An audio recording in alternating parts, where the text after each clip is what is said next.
So we're discussing a case. We're on the middle of Tzaddik Chesed Beis. It's 98b2, the beginning of the second column.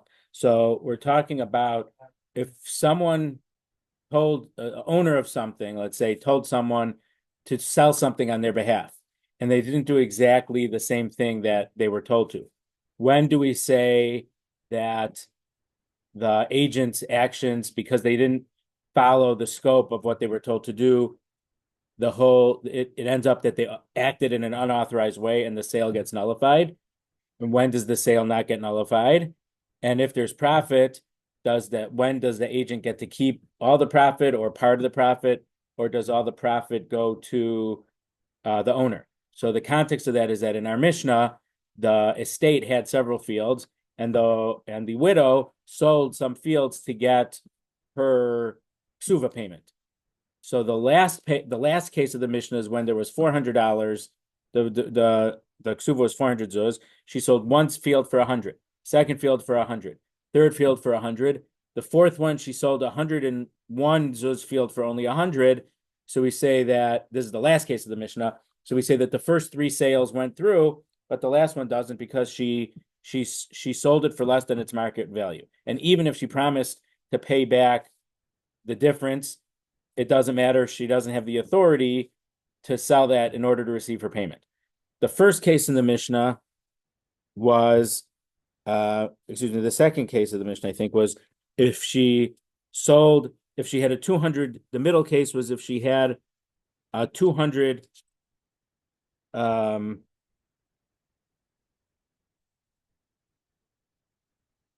on. The first case was if she had a 200 zuz ksuva and she sold the 100 field zuz for 200. So she got a really good deal. I mean, she did a really good job selling it. She got double what its market price for. Or she sold something whose market price was 200. She sold it for only 100. So we say that she got her ksuva because in the first case, she got 200 zuz. And in the second case, she should have gotten 200 zuz. So even though she only got 100, she absorbs the loss. So that's the first case in the Mishnah. The second case is if the ksuva was worth 100 zuz and she sold 100 field worth 101 zuz for only 100 zuz, her sale didn't take place at all because she acted outside the scope. Even if she promises to make the estate whole and pay back that the difference of 1 dinar, it doesn't matter. The whole sale did not take place at all. And Rabbi Shimon Gamliel says that her sale does take place unless there is a certain area available. So those were the cases. So Tashma, let's try to learn from the case in our Mishnah. The ksuva was 100, and she sold a field worth 101 for only 100. Michra batel, her sale is void. My lav dezabin shavamana v'dinar b'mana v'dinar.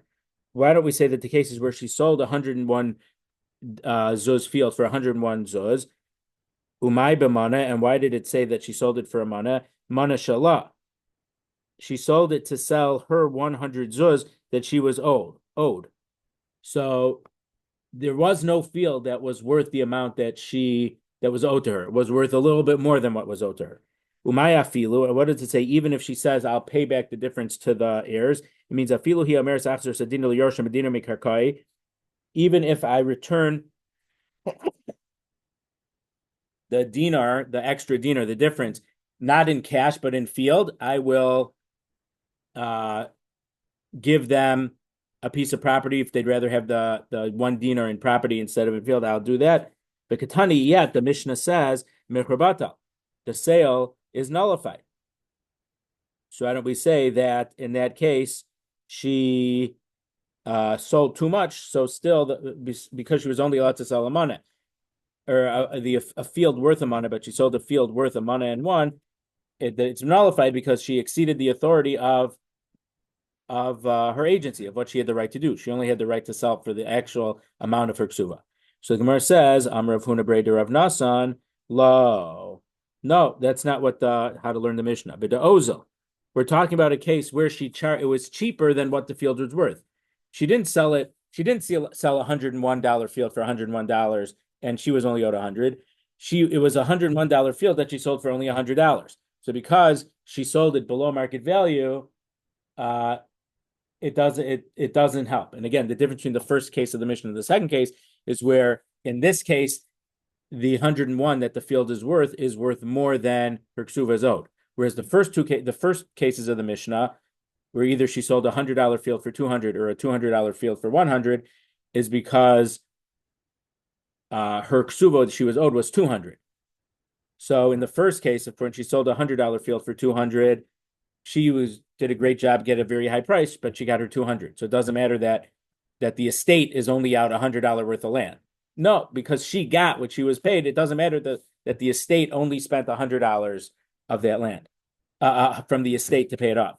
And in the second case, the estate provided $200 worth of land. She sold it for a bad price. So it's as if the estate paid her the 200 zuz, and she loses that 100 because she undersold. But in the second case, her ksuva was only 100, so therefore she didn't have the authority to sell a piece of land that was 101. If her ksuva would have been 200, she would have had the authority to sell a piece of land that was 101, but she would have still needed to do something else to get more money in her ksuva, assuming she sold it at market value. If she sold 101 for 200, then it would be like the case of the first case in the Mishnah. Okay, as we turn to Tzadi Tasamad Aleph. So the Gemara doesn't like this explanation of the middle case of the Mishnah. Hamid is safe a bit of Ozel, but because the last case in the Mishnah is where she sold for less than the value, because that's a case where she was owed 400, she sold 100 field for 100, a second 100 field, a third 100 field, and then the fourth field that she sold was a $101 field that she only sold for 100. So the Gemara is saying here, since the last case of the Mishnah is where she sold the last field for below market value, Haviresha b'dela oza. The middle case of the Mishnah should be a different case. Otherwise, the Mishnah is repeating its case. And a principle of Torah Shabbat Peh is because the only reason we were allowed to write Torah Shabbat Peh was because Eis Lasos Hashem, people, we were forgetting it. They weren't able because of the political and turmoil that was in that. They couldn't concentrate enough to remember the Torah Shabbat Peh. We needed a text. Rabbi Yehuda Nasi wrote only the stuff that was needed. He wouldn't have said the same din twice. It would have been a waste of the paper. And remember, we wanted to minimize in those times. We wanted to minimize how much Torah Shabbat Peh was written. Diktani Seifa, because the third case in the Mishnah is Haisuk Zuvasa Abrameo Zuz, if her ksuva was 400 Zuz. Marchul Zebamana Zebamana, she sold this one $100 field for 100, another $100 field for 100, and a third $100 field for 100, and then the fourth field was 101, and she sold that for only 100. And to the last person, she sold a $101 field for only 100. The fourth sale that she did is nullified. But the first three sales that she did for $300 stands. So since that case is where she sold it below market value is nullified, we already know if you sell it for less than market value is nullified. So the middle case of the Mishnah, when she was owed only 100 and she sold a $101 field, it shouldn't mean that she sold it for only 100, because we already know from the third case of the Mishnah that when she sells it for less than market value, it's null, because we know from the third case that it's nullified. The second case must be talking about something slightly different. So the Gemara says, no, that's not. It's not repeating the din. The second and third cases can both be talking about where she sold a $101 field for only $100. And what's the difference? Reisha v'seifa b'da oza. Both the middle case, Reisha means the first and seifa the end, but in our context, the middle case and the last case of the Mishnah are both talking about where she sold the field for less than market value. V'seifa hakamash malan. So why does the third case have to repeat the case that if she undercharged, the sale is nullified? Time of the ozo b'diyasme. That case is because she sold for a lesser price than the market price. It was the orphan's property. Avobedida. But if it was for the first, so that was because the first three fields she hadn't yet received the amount of her ksuva, because she was allowed to sell another field. So when she sold the last one, because she's taking a little bit extra money away from the yosomim, that's not okay. Avobedida. But if she would have charged less than market value in one of the first three, michra the sale would have stood. Because in that case, since she still owed more money, If she undercharged a little bit, we would say that the sale takes effect. It stands. But the Gemara doesn't like this. Hamid Reisha Shamat Mina, but we could have learned this from the second case also, because from the very first case of the Mishnah, because the very first case of the Mishnah was Haisuk Ksuvas Masayim, Umar Chashava Mana B'Masayim, or Shava Masayim B'Mana, Niskabel Ksuvas. If her ksuva was 200 zuz, and she either sold a $100 field for $200 or a $200 field for only $100, niskabel ksuvasa, she's received her ksuva. So in that case, we say that when she sold it below market value, she sold a 200 zuz field for 100 zuz. The state paid a $200 zuz, contributed a $200 piece of land towards the ksuva. So they didn't do anything wrong. So they're not out anything. So we see that in that case, they're not the estate wasn't out anything. But the implication is, had the estate been out something, the sale wouldn't stand. So that can't be how we could explain the third Mishnah, because the third clause of the Mishnah, because we already know from the first clause of the Mishnah is that the estate isn't going to lose out. But if you overcharge if you take too much from the estate, then the sale wouldn't stand. So we can't say that the reason for the third case of the Mishnah is if she would have sold the second field, let's say for $101 field for 100, we would know that should stand because the estate isn't losing that yet. Because at the point that second or even the third field is sold, she has not yet received her 400 zuz. So the estate still has to contribute more land towards paying off her ksuva. So the Gemara says, no, I could answer this up. Ma'ud the same. If we only would have had the first case, I would have said Hasam Hudi Stakale Mehai Beisalagamri. Because with this one field, she is completely being removed from the household of her late husband. Because with this one sale, she is getting, or she should be getting, if she sold it at market value, the full value of the ksuva. So they're doing everything necessary. The estate, by letting her sell this field, did everything necessary to complete the process of paying off her ksuva, and now she's no longer on the books. Aval hacha, but in the third case, because she's selling 4 pieces of land to pay off her ksuva, nigzor mana rishon atu mana achron. Maybe we should say that even if an earlier sale is slightly below market value, it should nullify the whole thing, as if it was the fourth case. Remember, in the third case, she's selling 4 fields. So the Mishnah only said if the last case, the one that would complete her ksuva, she undercharged, then it's nullified. So we might think that just as if she would undercharge on the 4th field, it would nullify maybe the 1st, 2nd, and 3rd if she undercharged would also nullify those sales. Kamash Malan. So the Mishnah tells us no, that a minor underselling of the price, when she has to sell piecemeal some smaller fields to pay off her ksuva debt, that does not nullify any of the sales. It's only when the final sale or one sale would have paid off her whole ksuva. Only when she undersells on that one, that's when it gets nullifies.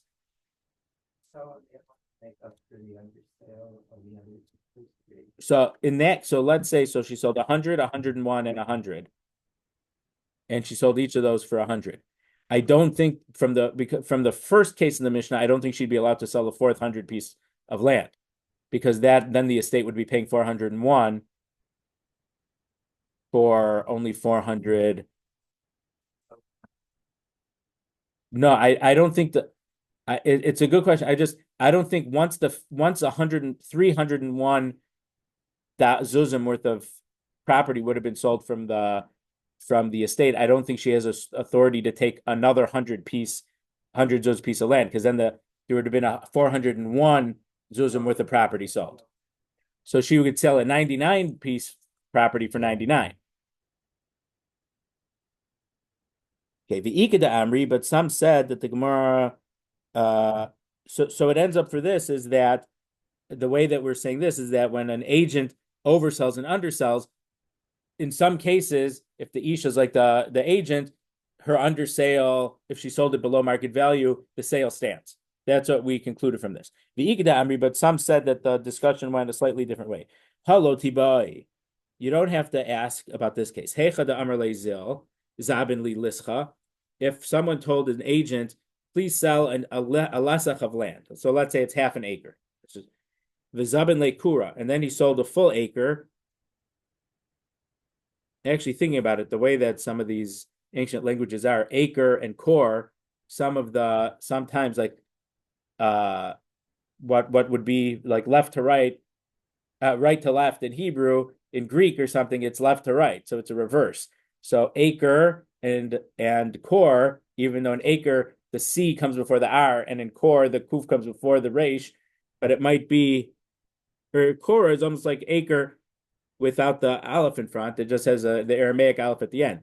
It might come from the same idea as a measure of land. I'm not saying it's literally an acre, but if the guy said sell half an acre for me, but he sold a whole acre, in that case, the agent is definitely adding to what the principal is saying, so he's not disregarding it. Doing a little more isn't a big problem. Kiti boilach, but what's the shaila? The amra le zilza bin likora va'az v'zamin le lischa. The question is in the opposite case. If I told him to sell an acre and he only sold half an acre, does that work or not? What's the halacha? So what's the two sides? Me, Amrina Namrle de Tavalach Abdilach. Can the shliach say, I did this I did good for you by only selling half the acre? Because if you'd ended up not needing all that money from selling the whole acre, you couldn't have gone back on the sale. From the fact that you needed, let's say you wanted to sell an acre because you needed to raise $50 quickly. I only sold half an acre for 25, but maybe 25 is all you need. And if I would have sold 50, you would have all this extra cash laying around that you actually didn't need cash and you would have preferred to have the field. So maybe I did good for you by not selling it. O Dilma Amarle, or the other possibility is that he's doing bad, is Lonichale Delivshu Shtari Ilave. Because if you sell smaller parcels more times, you're going to have more documents to keep track of, more deeds or more shtaros. So the hassle, I guess they didn't file cabinets in those days. And plus, the mice and stuff could nibble at it. So it was difficult to keep them safe. So he would prefer not to have more deeds or shtaros. So by selling only half the amount that he has to, if he really needed the proceeds of selling the full acre, he's now going to have two different deeds of sale or bills of sale that he's going to have to keep track of. And that's an annoyance that he wouldn't want to. So therefore, by only selling half the acre, he is acting outside the scope of the authority of his agency. So what's the answer? Rab Chanina Misura, Rab Chanina from Surah answered, Tashma. Let's learn from this Mishnah. The answer, Nasan lo dinar shel zav, if someone gave an agent a golden dinar, v'amar lo havali chalak, buy a cloak for me, v'halach v'hevi lo b'shlosh chalak v'shlosh tanos. So instead of paying, a dinar is worth 6 slime. So instead of getting one cloak with the dinar, he was able to buy one cloak and one talis for the same amount. And then it ended up that the golden coin that he gave him was already promised a hektish, so he should have used it. Shnei amalu. They both committed me'ila. That's benefiting from consecrated property. So why did they both violate me'ila? So iyamar bishlama shliach ki haygavna osa shlichuso mosav advar havi bishum hachi bal habayis mal. So if we say that the shliach by ended up with the same amount of money is able to buy two things for the owner, the balamaus, the guy whose money it is, he was able to buy a shirt and a talis for the same 6 slime, which is 1 golden dinar. So he did what he did plus a little more. So the fact that he fulfilled his agency in buying the shirt, that's why the balabayas violated me'ila, because he told him to buy the coat with this money, and the shliach violates because he bought something extra. So that avera goes on him. Ella. But if we say that buying two things for the price of one is disregarding the instructions, Baal Amayma. What does it say? Amayma. Why did the owner of the money violate Me'ila? If the agent acted outside the authority or outside the scope of his agency, he completely acted by himself and not on behalf of the person who sent him. So he should violate Me'ila. and the owner shouldn't violate Me'ila at all. So from that price of Me'ila, we should be able to prove that if you did what you wanted plus a little more, you violate Me'ila.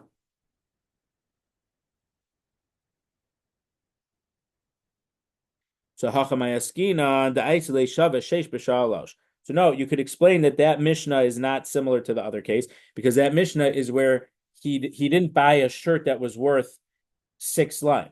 He only bought a shirt, meaning so he didn't find a mitzia. He didn't make a really good deal. Here he bought an inferior quality shirt, and because he bought an inferior quality shirt, he had extra money to buy a talus. So we could say that in that case, he wasn't acting as the agent. So the Gemara doesn't like that answer because the hachi shliach hamaymal. Excuse me, I said the other one. I said it backwards. He bought a six Salah shirt for only three slime. So he did exactly what he was told to. He did what he was told to do. Buy me a shirt of a certain quality with this money. He was able to get that super high quality shirt for only half price, and because he had extra money, he bought a talus also. So the Gemara says,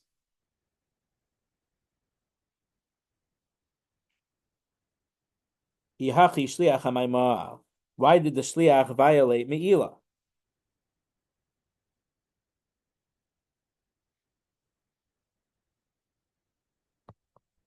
Because since he did everything he did and there was leftover money, he should be considered that he has the authority to spend the extra money on some other piece of clothing. So we understand why the owner of the money violates Me'ila, but what did the shliach do wrong? So the answer is atalis. So he didn't commit Me'ila on buying the shirt. The shirt he was only acting as an agent, so he didn't do the Avera. It was the guy who sent it. But because he bought the talus with the extra money, that was the Me'ila. The improperly benefiting from hektish money. But if that's the case, a maseifa, but the end of the Mishnah says, Rabbi Huda Omer, Apazema Balabayis Lamal. Even in this case, the owner of the money did not commit Me'ila. Mipnei Sheyachal Omer Chol Gadol Hayisim Mevakesh. I would have wanted a longer shirt, or cloak, and you bought a shorter one or a bad one. Now, lahavdil, instead of getting a bekisha, he got a sport coat, a long coat or a short coat or a long coat. So the owner could say, Rabbi Huda says that the owner in this case says that the owner doesn't violate Me'ila because he says you didn't buy the proper length coat or the proper quality coat that I asked. So my Rab, what does it mean when he said a worse shirt? Rabidamim. Doesn't it mean that it was a worse price? The Amarle Iaisile Bishis. So if you would have bought me the shirt that cost 6, Kosher came to have a Shavat Tarti Sli. Then I should, meaning I wanted a cloak worth this amount of money that I got you. You found the regular quality for that price at half price.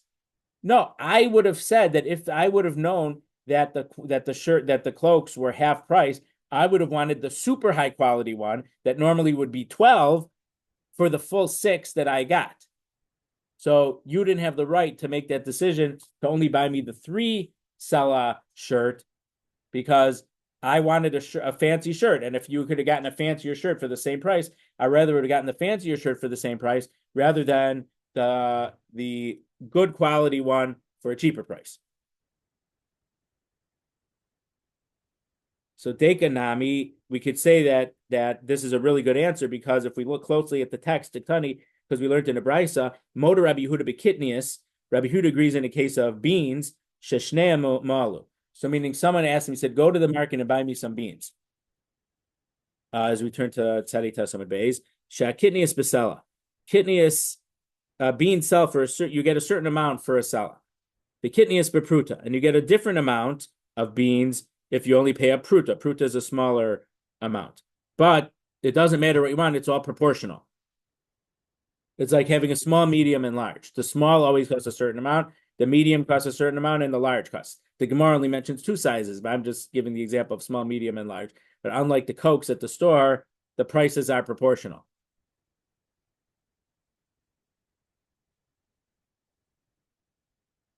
Shma mina. So we should learn from this brisa explaining how Rabbi Yehuda says about the beans that we're interpreting the Mishnah correctly. That if he bought a 6 sela shirt for only 3 sela, the shliach shouldn't have done that. He should have tried to buy a higher quality shirt for 6 sela and spent all the money on one shirt or cloak, not to buy talis with the extra money.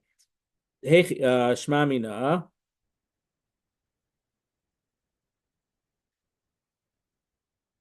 Hechidami, because what is the case talking about in the brisa? If you say this is talking about a place where they sell the beans for an estimated price, but if you would have given him a sela, you would get a discount because they don't sell it by a container full, whatever the small container or the large container. If they estimate it, so if you give me basically it's a volume discount. When you give, except it's not that much of a discount, but there is a little bit. If you buy a small, you get let's say 6 ounces. If you buy a large, you'll get 12 and a half for double the price. It's not that much, but you get a little bit more if you order the big size because they don't sell exactly by the size. They do it by, I think this is this is the amount. And so when you give a full sela, he gives a bigger size. So Rav Papa says, "Ba'asr dechayli bechani," in a place where they measure the beans in something called a kani. The Amarle, that the Mishnah is talking about a case where they sell it in a certain container called a kani. The Amarle, because the shliach would say kana bepruta. Every kana is the same price, so you can't say that I underpaid or overpaid for the beans because we're in a place where it gets sold for the same amount. So they measure it in a certain way in this place. So there's no way that the agent got a bad deal for the beans. This is the only way they sell beans over here.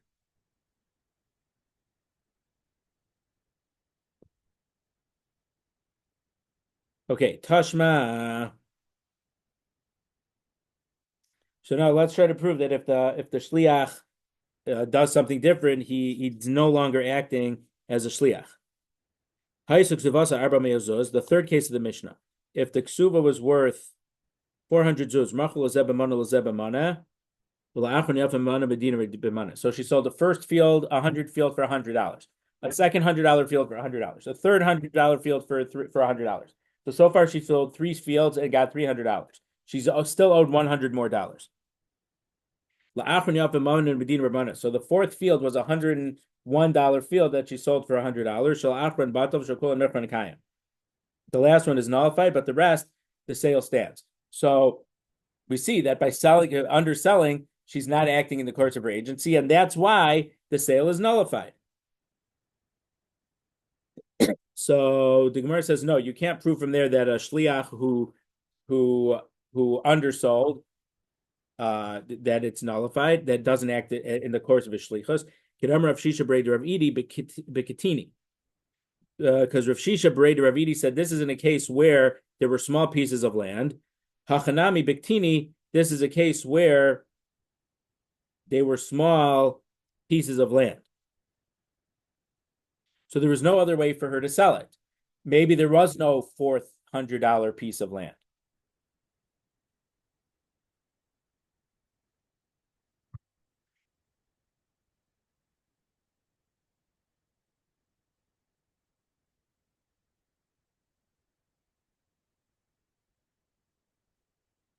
Okay, so Rashi says, so a slightly different thing. The fields were not, it wasn't one big field. There were different parcels, and it would have been impossible for one person to sell them all for that amount. Because they're not continuous, you'd have to sell them in different pieces. So she was made an agent to sell them in individual sales. So therefore, the first sales, she didn't do anything wrong in selling those that way. So only the last one only the last sale gets nullified. Pshita Amr la'achad v'lo l'shnayim. Okay, so now, so what if it's simple that if someone told someone, sell my fields to one person, ha'amr le'la'achad v'lo l'shnayim. He told him only sell to one and not to two. Excuse me. Amr la'achad v'lo l'shnayim, ha'amr le'la'achad v'lo l'shnayim. So if he told him sell to one person and then he sold it as two different, okay, for us it's a little easier to understand. Maybe. Well, when I bought my house, the plat of survey shows that it's on like five or parts of five different whatever the word is, not a subdivision, but lots.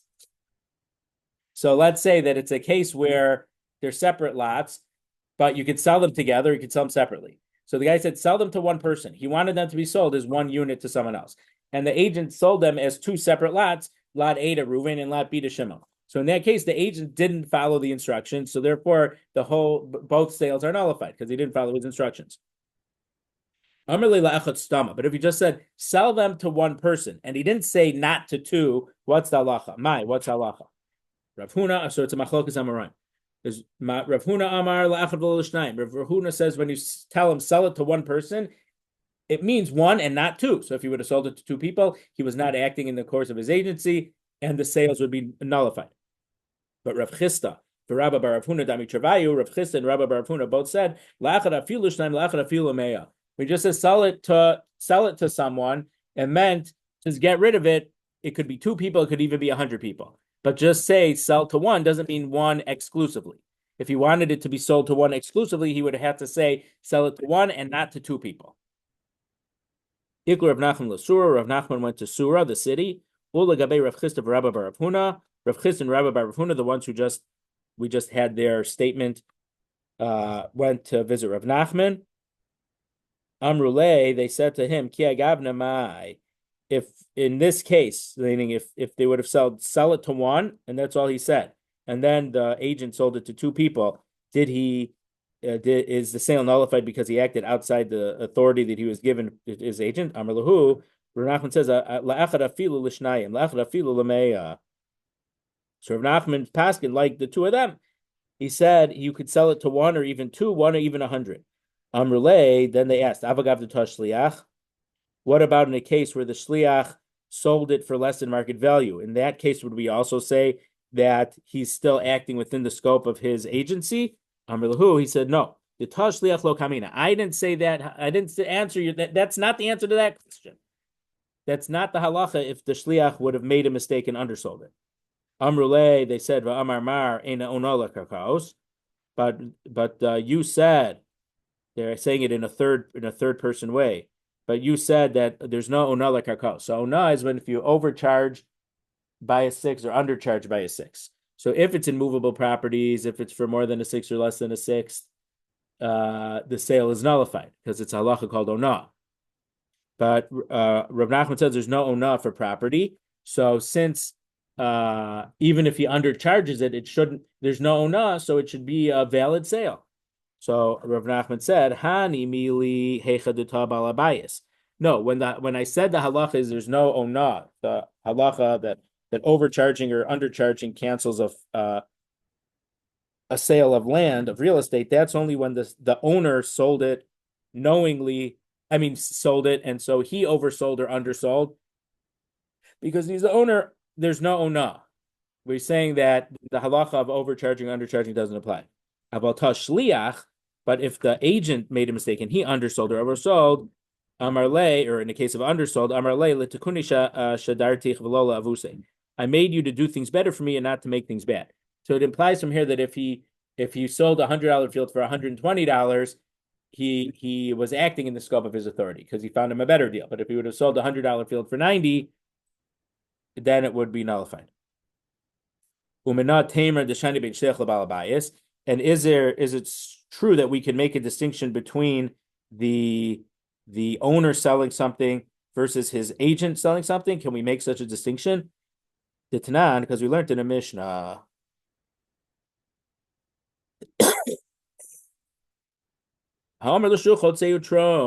if you tell your agent, please take off truma from my crops. Term kidatz balabais. He's supposed to take off the amount that the owner would normally take off. So I think we mentioned last time, you could either take off 1/40th, 1/50th, or 1/60th. So 1/50th is 2%. 1/40th is 2.5%. You're a little bit more generous, giving the coin a little more. And 1/60th is like 1.67% or something, right? You're a little bit less generous. You're not giving as much of the coin. Now, midiraisa, you can take any amount off. As long as you take a little bit off, it could be 1/1000th. Truma is taken off midiraisa. But midirabanan, they said you should take one of these three amounts. So if someone tells an agent, take off truma for me, he should take off the amount that the owner normally would take out, the 1/40th, 1/50th, or 1/60th. If he doesn't know how much the balabayas usually takes, turn bebeininis. He should do the medium amount. He should take the 2%, 1 out of 50 out. 1/50th. If he did a tenth less or a tenth more, truma, the truma that he took off works. It's considered truma.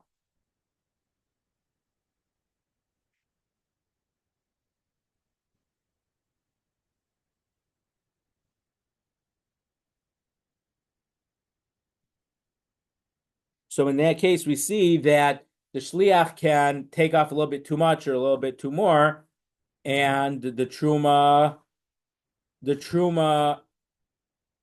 does, if he takes off a little bit too much or a little bit not enough, then his truma doesn't work. But a little bit difference, that it works. The ilu gabi balabayas tanya, but in regard to the owner himself, it says taram va'alabiyado filo echad me'esrim. If he took off truma, it ended up that he took off 1 out of 20. So that's a very, very high, generous amount of truma to give to the Kohen. That's 5%. Truma's a truma. The truma takes effect. So we can say that there is a difference. Oh, so I read it wrong. So when I said Minat Tamer, how do we know? Is it true that you could make a distinction between a shliach and a balabayas? I misread it. I read it as a question. This is actually a proof.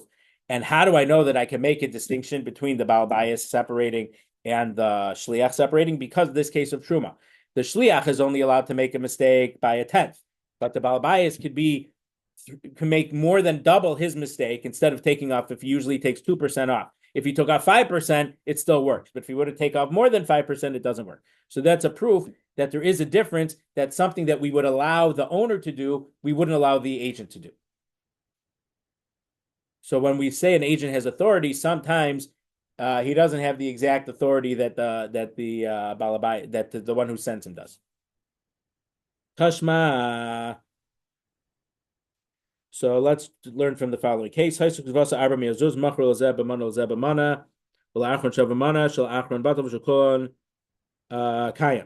we said before that if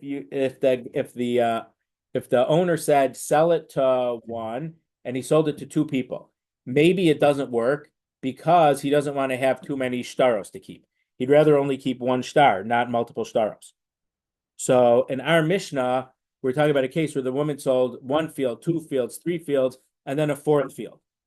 So the 4th field, because it was $101 for only 100, it isn't invalidated. But we should infer from this case that instead of selling in one sale all the fields, she sold multiple fields. So we should learn from that case that it's not a valid excuse for the owner to say, I'd rather have fewer shtaros, because here we let her do multiple sales and multiple documents that the estate is going to have to keep. So the Gemara, we already saw this svara, what the Gemara is going to answer. The Gemara already answered before. Now we're talking about a case where they didn't have one big field. There was no other way to do it. Amrav Shisha Breda Rav Edi Biktini. We're talking about where they had small fields and they were in different places that could have been sold for one field. So it's possible to say in general that you don't want to have multiple deeds. But in this case, there's no other option. You're not going to get one person to buy a hodgepodge of fields in 4 different places. But in general, it's not unreasonable for the person to say, I'd rather not keep track of all these different shtaros. Okay, so I have to leave it here. So we're on 99b, the Mishnah here. And God willing, next week we will continue.